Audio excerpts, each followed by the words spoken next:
श्री शिवाय नमस्तुभ्यम। ओम नमः शिवाय। हरे कृष्णा। हे प्रिय भक्तों, आज सावन मास की कृष्ण पक्ष की त्रयोदशी तिथि है और आज सभी पापों को दूर करने वाला और सभी मनोकामनाओं को पूर्ण करने वाला मंगल प्रदोष व्रत है। स्कंद पुराण के अनुसार जो भी मनुष्य प्रदोष व्रत के दिन शिव पूजा के बाद एकाग्रचित होकर प्रदोष व्रत कथा सुनता या पढ़ता है तो उसे 100 जन्मों तक कभी भी दरिद्रता नहीं होती।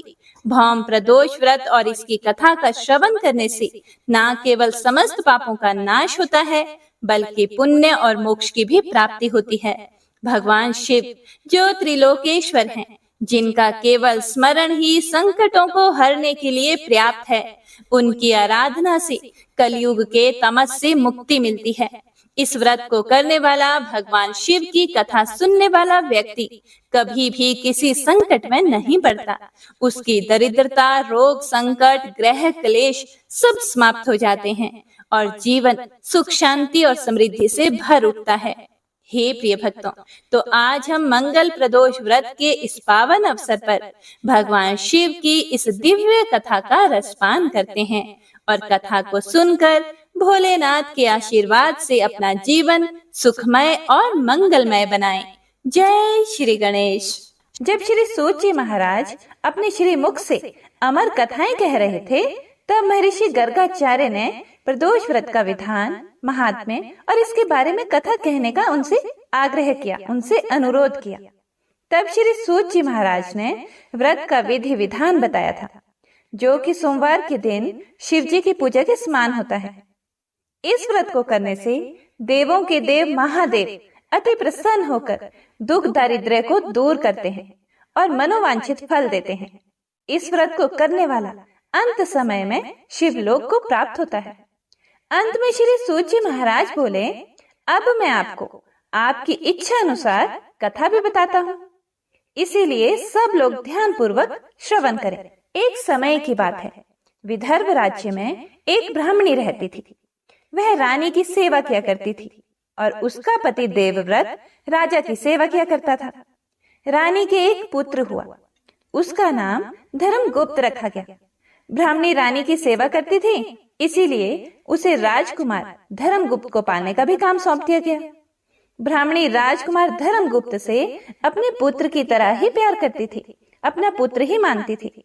राजकुमार भी ब्राह्मणी को दूसरी माँ मानते हुए पूरा आदर देता था और ब्राह्मणी को गुरु माता कहता था। क्योंकि वह राजकुमार था, इसीलिए शीघ्र ही उसे राज्य का युवराज घोषित कर दिया गया। कुछ समय बाद ब्राह्मणी ने भी एक पुत्र को जन्म दिया। उसने उसका नाम शुचिव्रत रखा। राजकुमार धर्मगुप्त शुचिव्रत को छोटे भाई की तरह ही स्नेह देता था, प्यार करता था। शुचिव्रत भी राजकुमार धर्मगुप्त को बड़े भाई का स्थान देता था, बड़े भाई की तरह ही मान देता था। ब्राह्मणी भी दोनों को समान रूप से अपना पुत्र मानती थी और दोनों पर समान रूप से ममता लुटाती थी। लेकिन राज्य का जो मंत्री था वह बहुत ही कुटिल था। उसकी राजगद्दी पर बुरी नजर थी, परंतु वह ब्राह्मण देवव्रत के कारण राजा का कुछ भी नहीं बिगाड़ पाता था। परंतु वह ब्राह्मण से नाराज रहने के कारण ब्राह्मण के हर काम में टांग अड़ाता रहता था और ब्राह्मण देवव्रत को परेशान करता रहता था, जिसके कारण ब्राह्मण और ब्राह्मणी दोनों दुखी रहते थे। एक बार शत्रु राजा ने राज्य पर आक्रमण कर दिया। मंत्री तो पहले से ही गद्दार था। जैसे ही उसको अवसर मिला, वह शत्रु से जाकर मिल गया और उसने राज्य की, सेना की सारी गुप्त जानकारियां शत्रु को दे दी, जिससे शत्रु राजा जीतते हुए राजमहल तक पहुंच गया। ब्राह्मण देवव्रत राजा की रक्षा करते हुए मारा गया, परंतु फिर भी वह राजा को बचा नहीं पाया। शत्रु राजा ने राजा और रानी को मारकर उसके राज्य पर अधिकार कर लिया।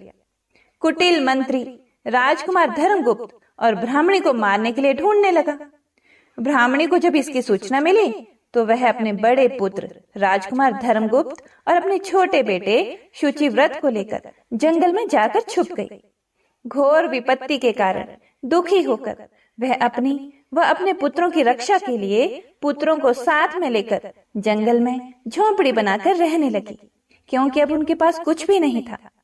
कभी भिक्षा मांगकर तो कभी कंदमूल फल खाकर वह अपना और पुत्रों का निर्वाह करने लगी। पास में ही शांडिल्य मुनि का एक आश्रम था। एक दिन वह अपने दोनों पुत्रों के साथ उनके आश्रम में जा पहुंची और ऋषि को दंडवत प्रणाम करके अपनी दुख भरी कथा सुनाने लगी, जिसे सुनकर मुनि को उन पर दया आ गई और उन्होंने ब्राह्मणी को 1 वर्ष तक प्रत्येक पक्ष की त्रयोदशी अर्थात प्रदोष व्रत करने को कहा। इस व्रत को करने से भगवान शंकर भोलेनाथ की तुम पर कृपा दृष्टि होगी। वह प्रसन्न होकर तुम्हारे दुख और दरिद्र को दूर करके तुम्हारे जीवन को सुखी बनाएंगे। शांडिल्य ऋषि कहने लगे कि प्रदोष व्रत की पूजन का विधि विधान तो बहुत बड़ा है, परंतु श्रद्धा भक्ति और सामर्थ्य के अनुसार विश्वास रखकर व्रत को करने से भी भगवान भोलेनाथ की तुम पर शीघ्र ही कृपा होगी और तुम्हारा कल्याण होगा। इसीलिए ब्राह्मणी ने ऋषि के वचन पर अटूट विश्वास रखते हुए श्रद्धा भाव और अपनी सामर्थ्य के अनुसार व्रत करना शुरू कर दिया। सूत जी बोले, हे मुनीश्वरों, अब मैं तुमको आगे की कथा कहता हूँ, ध्यान पूर्वक सुने। कुछ समय बीत जाने पर ब्राह्मणी का छोटा लड़का शुचिव्रत तालाब में स्नान करने गया था, तो भगवान शंकर की कृपा से उसे रास्ते में सोने की मुद्राओं से भरा हुआ एक कलश दिखाई दिया। वह स्वर्ण कलश को लेकर अपनी माता के पास जा पहुंचा। वह माता को कलश देता है तो माता कहती है, तुम दोनों भाई आपस में आधा आधा बांट लो। फिर बड़ा भाई धर्मगुप्त बोला, इस धन पर मेरा कोई अधिकार नहीं है माँ, इसीलिए मैं यह धन नहीं लूंगा। यदि भगवान शंकर की कृपा होगी तो मुझे भी धन प्राप्त होगा। कुछ समय बीत जाने के बाद एक दिन दोनों भाई घूम रहे थे और घूमते घूमते वन के बीच में जा पहुंचे। वहां उन्हें अनेक रूपवती गंधर्व कन्याएं अटखेलियां करती हुई दिखाई दी। उन सब को देखकर शुचिव्रत बोला, मैं स्त्रियों के बीच में नहीं जाऊंगा। ऐसा कहकर वह उसी स्थान पर रुक गया। बड़ा भाई धर्मगुप्त उन कन्याओं के समूह में जाकर पहुंच गया। उसके स्वरूप को देखकर उनमें से एक गंधर्व कन्या ने उससे एक प्रश्न किया कि आप कौन हैं? इस वन में आपका आगमन कैसे हुआ? फिर राजपुत्र धर्मगुप्त बोला, मैं विदर्भ देश का राजकुमार धर्मगुप्त हूँ। मेरे पिता की हत्या करके शत्रुओं ने हमारे राज्य पर अधिकार कर लिया है, इसीलिए मेरी रक्षा के लिए गुरु माता मुझे और उनके पुत्र को साथ लेकर यहाँ वन में रहती हैं। अब आप अपना परिचय देने की कृपा कीजिए। तब वह गंधर्व कन्या बोली, मैं विद्रवक नामक गंधर्व की पुत्री अंशुमति हूँ। मैंने अपनी सूक्ष्म बुद्धि द्वारा आपके मन की भावना जान ली है कि आप मुझ पर अनुरक्त हैं। मेरा मन भी आपको देखकर चंचल हो रहा है। कदाचित ईश्वर ने हम दोनों को एक दूसरे के लिए ही बनाया होगा। ऐसा कहकर गंधर्व पुत्री ने राजपुत्र के गले में अपनी मणिमाला डाल दी। तब राजपुत्र बोला, हे सुमुखी, मैंने तुम्हारा यह प्रणय उपहार प्रेम से स्वीकार कर लिया है, लेकिन मैं तो बहुत ही ज्यादा निर्धन हूँ। मेरा तुम्हारा विवाह किस प्रकार हो सकेगा? तब अंशुमति बोली, हे राजपुत्र, आप कोई चिंता ना करें। मेरे माता पिता आपको देखकर बहुत ही प्रसन्न होंगे और विवाह की स्वीकृति भी दे देंगे। कल सुबह ही आप यहाँ अवश्य आना। इतना सुनकर राजपुत्र गंधर्व कन्या से विदा लेकर अपने घर को आ गया और घर आकर सारी बातें अपनी माता को बता दी। सूत जी बोले, हे ऋषियों, दूसरे दिन सवेरे राजपुत्र भगवान शिव की पूजा करके अपने भाई शुचिव्रत को साथ लेकर उस वन में गया। उधर वह गंधर्व कन्या अंशुमति भी अपने पिता विद्रवक को अपने साथ लेकर वहां जंगल में आती है। गंधर्व राज राजपुत्र को देखकर अत्यंत प्रसन्न होकर कहते हैं कि तुम मेरी पुत्री के योग्य श्रेष्ठ वर हो। गंधर्व राज ने अपनी पुत्री का विवाह उसके साथ कर दिया और दहेज में हीरे मोती सोना चांदी हाथी घोड़े लाव लश्कर और अनेक दासियां दी और शत्रु को परास्त करने के लिए अपनी सेना देने का वचन भी दिया। राजकुमार धर्मगुप्त ने गंधर्व राज से सेना लेकर अपने राज्य को वापस प्राप्त करने के उद्देश्य से ब्राह्मणी और शुचि व्रत के साथ शिव जी की पूजा करके शत्रु पर आक्रमण कर दिया। शीघ्र ही उसे विजय प्राप्त हो गई और उसने शत्रु राजा और कुटिल मंत्री को मारकर अपने राज्य पर फिर से अधिकार कर लिया। गंधर्वराज ने अपना वचन पूरा करके धर्मगुप्त को विदर्भ देश का राजा बना दिया। धर्मगुप्त ने राजा बन जाने पर अपने छोटे भाई शुचिव्रत को मंत्री तथा गुरु माता को राजमाता के पद पर सुशोभित कर दिया। इस प्रकार भगवान शिव जी की कृपा से वे सभी आनंद से रहने लगे। सूत जी बोले, हे ऋषियों, जो भी स्त्री या पुरुष पूरी श्रद्धा भक्ति भाव से इस प्रदोष व्रत को करेगा तथा शिव जी का पूजन अभिषेक करेगा, रात्रि जागरण करेगा, कथा सुनेगा, महादेव जी उनके सारे कष्ट हर लेंगे और अपने लोक में अवश्य ही स्थान देंगे। हे भगवान शिव और माँ पार्वती, कथा सुनने वाले सभी शुद्धिजनों की मनोकामना पूर्ण करना। प्रेम से बोली शिव पार्वती की जय, गणेश भगवान की जय। अब सूत जी भौम प्रदोष व्रत मतलब मंगल प्रदोष व्रत कथा सुनाते हुए बोले कि अब मैं मंगल त्रयोदशी प्रदोष व्रत का विधि विधान कहता हूँ, सुनो। मंगलवार का दिन व्याधियों का नाशक है। इस व्रत में एक समय व्रती को गेहूं और गुड़ का भोजन करना चाहिए। इस व्रत के करने से मनुष्य सभी पापों व रोगों से मुक्त हो जाता है। इसमें किसी प्रकार का भी संशय नहीं है। अब मैं आपको उस बुढ़िया की कथा सुनाता हूँ जिसने यह व्रत किया था और वह मोक्ष को प्राप्त हुई थी। अत्यंत प्राचीन काल की घटना है। एक नगर में एक बुढ़िया माई रहती थी। उसके एक बेटा था। वह मंगलवार को पैदा हुआ था, इसीलिए उसका नाम मंगलिया रखा। बुढ़िया माई को हनुमान जी पर बड़ी श्रद्धा थी। वह प्रत्येक मंगलवार को हनुमान जी का व्रत रखती थी और पूरी विधि विधान से उनकी पूजा करती थी, उनको भोग लगाती थी। इसके अलावा मंगलवार को ना तो वह घर को लिपती थी और ना ही मिट्टी खोदती थी। इसी प्रकार से व्रत रखते हुए जब उसे काफी दिन बीत गए तो हनुमान जी ने सोचा कि चलो आज इस बूढ़ी माई की श्रद्धा की परीक्षा लेते हैं। ऐसा सोचकर हनुमान जी साधु का वेश बनाकर बूढ़ी माई के द्वार पर जा पहुंचे और जोर से पुकारने लगे, है कोई हनुमान का भक्त जो हमारी इच्छा पूरी करे?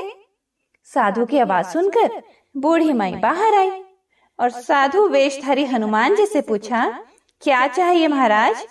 साधु वेशधारी हनुमान जी बोले कि मैं बहुत भूखा हूँ, मैं भोजन बनाऊंगा, तुम मुझे अपना चूल्हा और आंगन लेप कर दे दो। यह सुनकर बूढ़ी माई बड़ी दुविधा में पड़ गई, क्योंकि वह तो मंगलवार को न चूल्हा लिपती थी और ना ही जमीन खोदती थी। फिर बूढ़ी माई ने हाथ जोड़कर प्रार्थना की, हे महाराज, लीपने और मिट्टी खोदने के अतिरिक्त जो आप काम कहें वह मैं करने को तैयार हूँ। फिर साधु बोला कि पहले मुझे वचन दो, जो मैं बोलूंगा फिर तुम वही करोगी। बूढ़ी माई ने वचन दे दिया और फिर साधु बोला कि तू अपने बेटे को बुला। बूढ़ी माई ने अपने बेटे को बुला लिया और फिर साधु बोला कि अपने बेटे को पेट के बल लिटा, मैं उसकी पीठ पर आग जलाकर भोजन बनाऊंगा। बूढ़ी माई ने जब ये सुना तो उनके पैरों तले की जमीन खिसक गई, मगर वह तो वचन दे चुकी थी, इसीलिए उसने मंगलिया को साधु महाराज के हवाले कर दिया। मगर साधु तो ऐसे ही मानने वाले नहीं थे, क्योंकि उनकी परीक्षा अभी पूरी नहीं हुई थी। उन्होंने बूढ़ी माई को बोला कि तुम अपने हाथों से ही मंगलिया को पेट के बल लिटाकर उसकी पीठ पर आग जलाओगी। फिर उसने अपने बेटे को पेट के बल लिटाकर उसकी पीठ पर आग जलाकर दुखी मन से बूढ़ी माई अपने घर के अंदर चली गई। साधु ने जब भोजन बना दिया फिर बूढ़ी माई को बुलाया और कहा कि वह मंगलिया को भी पुकारे ताकि वह भी आकर भोजन कर ले। बूढ़ी माई अपनी आंखों में आंसू भरकर कहने लगी कि अब उसका नाम लेकर मेरे हृदय को ना दुखाओ।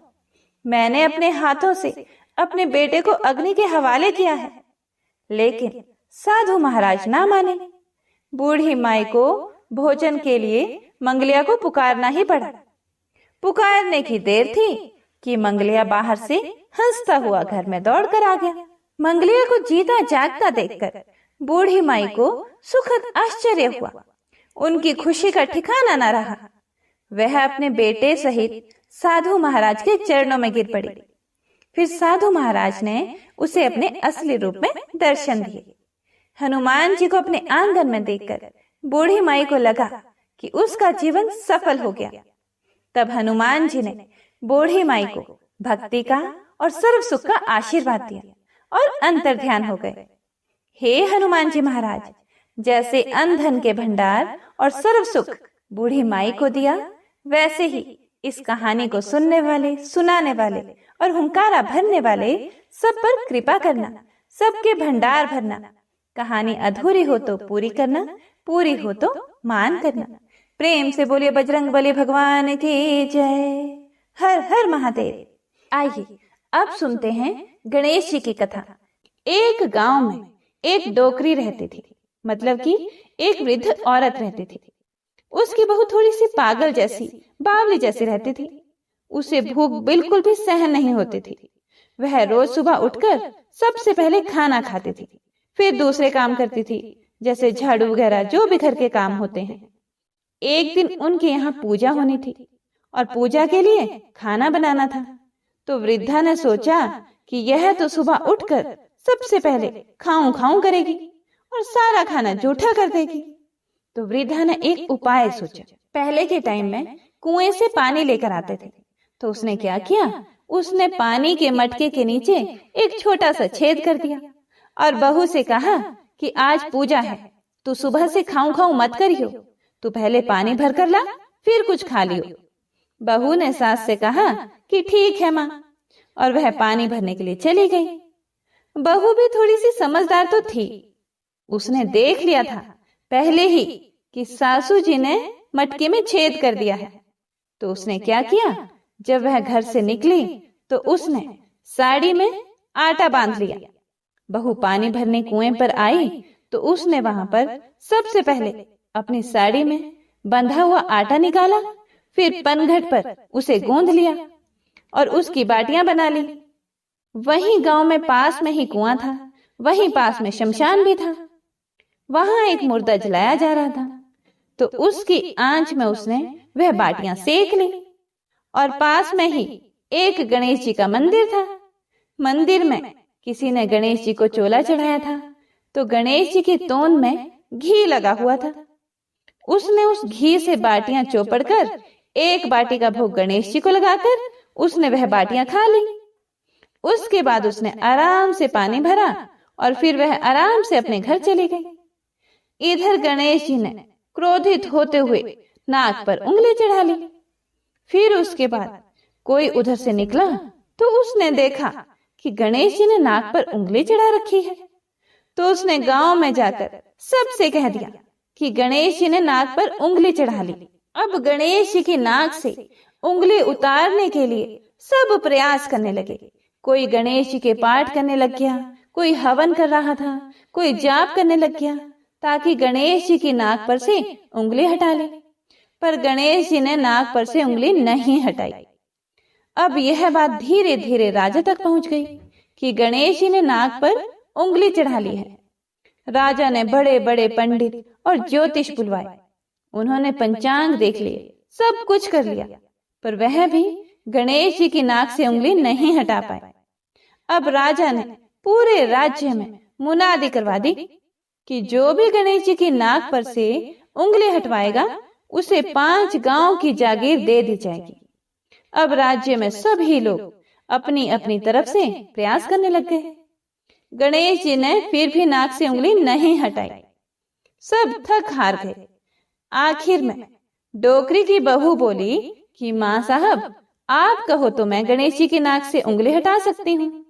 तो वृद्धा हंसने लगी कि बड़े बड़े पंडित और ज्योतिष गणेश जी की नाक से उंगली नहीं हटा पाए, तू हटा देगी? बावली, तू कैसे हटा देगी?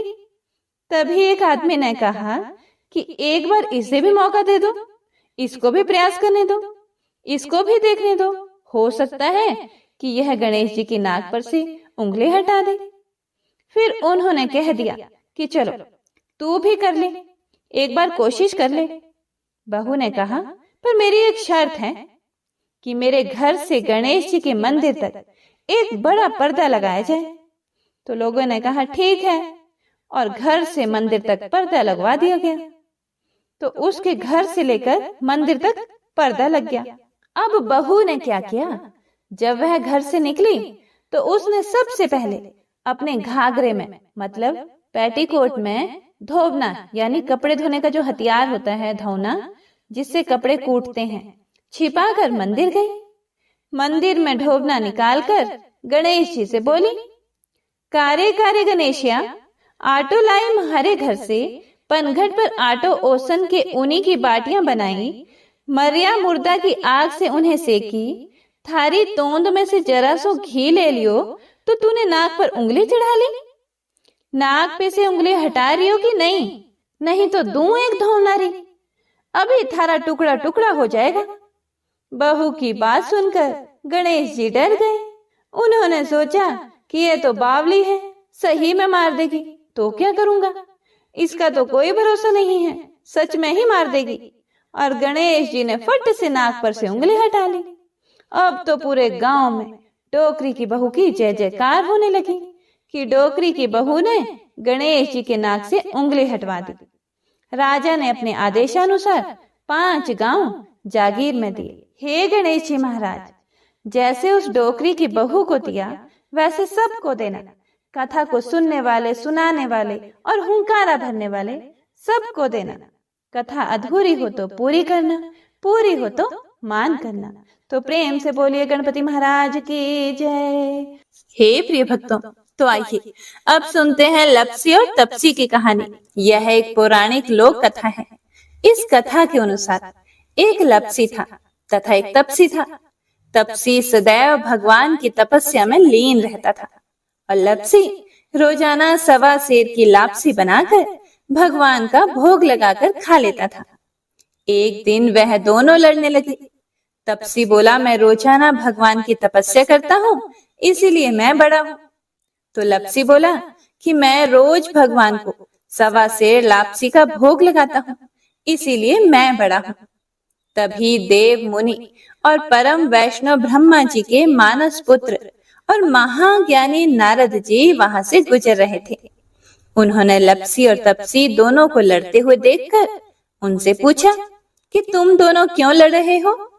तब तपसी ने खुद के बड़ा होने का कारण बताया और लपसी ने अपने सर्वश्रेष्ठ होने का कारण बताया। उन दोनों की पूरी बात सुनकर महाचतुर भक्त शिरोमणि नारद जी बोले कि तुम दोनों का फैसला मैं कर दूंगा। दूसरे दिन लपसी और तपसी नहाकर अपनी रोज की भक्ति करने के लिए गए तो नारद जी ने छुपकर 1.25 करोड़ की एक अत्यंत बहुमूल्य रत्न जड़ित और दुर्लभ मणियों से बनी अंगूठी उन दोनों के सामने रख दी।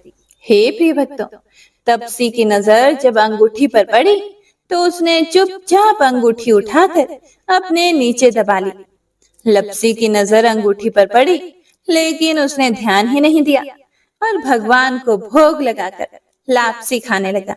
इसके बाद नारद जी उन दोनों के सामने आए तो दोनों ने हे नारद जी से पूछा, हे मुनि श्रेष्ठ, अब आप अपना निर्णय बताइए कि हम में से कौन बड़ा है, किसकी भक्ति श्रेष्ठ है। तो नारद जी ने तपसी से खड़ा होने को कहा।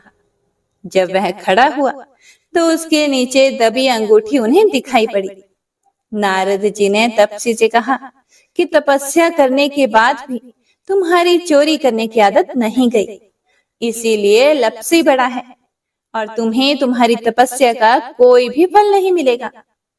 हे प्रिय भक्तों, तब तपसी बड़ा शर्मिंदा होकर नारद जी से माफी मांगने लगा। उसने नारद जी से पूछा कि मुझे मेरी तपस्या का फल कैसे मिलेगा। तब नारद जी ने उससे कहा कि यदि कोई गाय और कुत्ते की रोटी को नहीं बनाएगा यदि कोई ब्राह्मण को भोजन करवाकर दक्षिणा नहीं देगा तो उनके दान धर्म का फल, उन लोगों की पूजा का फल तुझे मिलेगा। यदि कोई सुहागिनी साड़ी के साथ ऊपरी अंगोछा का दान नहीं देगा तो वह फल तुझे मिलेगा। यदि कोई दिए से दिया जलाए तो वह फल भी तुझे मिलेगा। यदि कोई सारी कहानी सुने लेकिन तुम्हारी कहानी नहीं सुने तो उसकी पूजा का फल भी तुझे मिलेगा। हे प्रिय भक्तों, उसी दिन से हर व्रत कथा कहानी के साथ लपसी तपसी की यह कहानी भी अवश्य सुनी और कही जाती है। तो आइए अब सुनते हैं शिव चालीसा। जय गणेश गिरिजा सुवन, मंगल मूल सुजान, कहत अयोध्या दास तुम, देहु अभय वरदान। जय गिरिजापति दीन दयाला, सदा करत संतन प्रतिपाला। भाल चंद्रमा सोहत नीके, कानन कुंडल नागफनी के। अंग गौर शिर गंग बहाए, मुंड माल तन चार लगाए। वस्त्र खाल बागंबर सोहे, छवि को देखी नागमन मोहे। मैना मातु की हवे दुलारी, बाम अंग सोहत छवि न्यारी। कर त्रिशूल सोहत छवि भारी, करत सदा शत्रुन क्षयकारी। नंदी गणेश सोहे तह कैसे, सागर मध्य कमल है जैसे। कार्तिक श्याम और गण राव, या छवि को कही जात न काओ। देवन जब ही जाए पुकारा, तभी दुख प्रभु आप निवारा। किया उपद्रव तारक भारी, देवन सब मिली तुम ही जुहारी।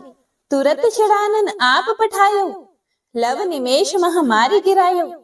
आप जलंधर असुर सहारा, सुयश तुम्हार विदित संसारा। त्रिपुरासुर सन युद्ध मचाई, सब ही कृपा कर लीन बचाई।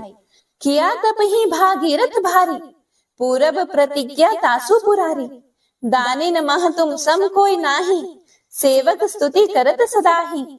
वेद नाम महिमा तब गाई, अकथ अनादि भेद नहीं पाई।